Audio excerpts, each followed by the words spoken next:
On a commencé avec les notions que j'explicitais tout à l'heure, avec ce que je commençais à dire sur la question de défense. Il doit être radical sur la possibilité d'une prospérité européenne et française, sans naïveté. Et c'est d'ailleurs le seul moyen d'être respecté par les Américains, les Chinois et les grands émergents. Aussi longtemps que nous leur tiendrons un discours qui est le contraire de ce qu'ils font pour eux et chez eux, nous serons vus comme les grands naïfs de l'histoire. Et donc au fond des gens qui sont déjà en train de disparaître. Ils savent qu'on est déjà en train de vieillir, que nous ne produisons moins qu'eux l'énergie, que nous l'achetons plus cher. Et là ils sont en train de se dire, et en plus de ça, ils sont gentils. C'est pas un métier d'être gentil. Nous avons proposé aux chefs d'État africains de réorganiser notre présence. Comme on est très poli, on leur a laissé la primauté de l'annonce.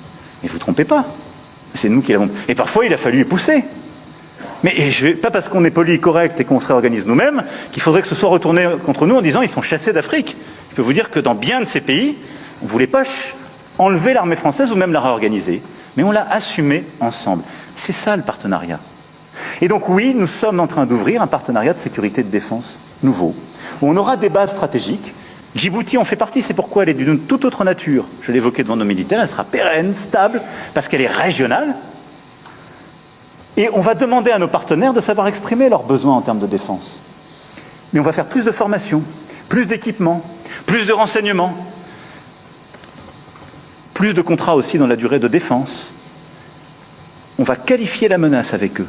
Et on va aussi inventer une nouvelle relation, comme on l'a fait ces dernières années avec le Bénin, relation inédite, comme on va le faire avec le Nigeria, où on a commencé un dialogue stratégique qui n'existait pas jusqu'alors, ce qui était une abyration. Ibis TV, créé pour inspirer.